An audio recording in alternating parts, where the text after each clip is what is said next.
ಯಾವಾಗಲೂ ಕೂಡ ನಾವು ಗೆಲುವು ಸೋಲುಗಳನ್ನು ನಾವೆಲ್ಲ ಅನುಭವಿಸಲೇಬೇಕು. ಚುನಾವಣೆಯಲ್ಲಿ ಗೆದ್ದವನೆಲ್ಲ ನಿಂತವರೆಲ್ಲ ಗೆಲ್ಲಕ್ಕೆ ಸಾಧ್ಯ ಇಲ್ಲ. ನಾನು ಕೂಡ ವಿದ್ಯಾರ್ಥಿ ನಾಯಕನಾಗಿದ್ದಾಗ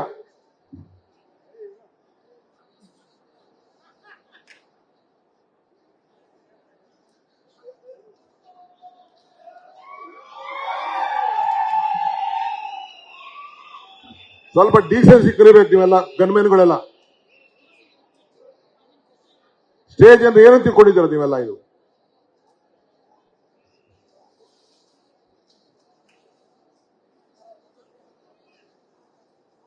ಶಾಸಕರು, ನೀವು ದಯವಿಟ್ಟು ತಿಳ್ಕೋಬೇಕು. ನೀವು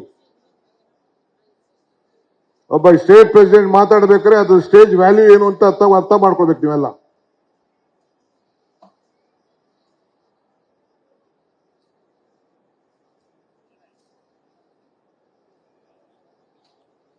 ಚುನಾವಣೆಯಲ್ಲಿ ಯಾರು ಗೆಲ್ತಾರೆ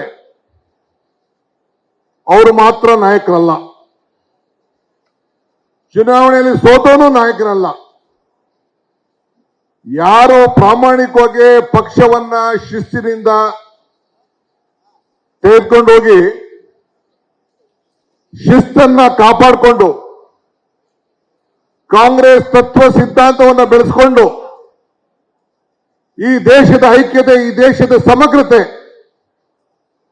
ಈ ಭಾರತದ ಸಂವಿಧಾನ, ಈ ಭಾರತದ ರಾಷ್ಟ್ರೀಯ ಧ್ವಜ, ಈ ಭಾರತದ ರಾಷ್ಟ್ರೀಯ ಗೀತೆ, ಇದನ್ನ ಯಾರು ಕಾಪಾಡ್ಕೊಂಡು ಹೋಗ್ತಾರೆ ಅವನೇ ಭಾರತೀಯ, ಅವನೇ ಮೊದಲಿಗೆ ಕಾಂಗ್ರೆಸ್ ಅನ್ನೋದನ್ನ ಯಾರು ಕೂಡ ಮರೀಲಿಕ್ಕೆ ಸಾಧ್ಯ ಇಲ್ಲ.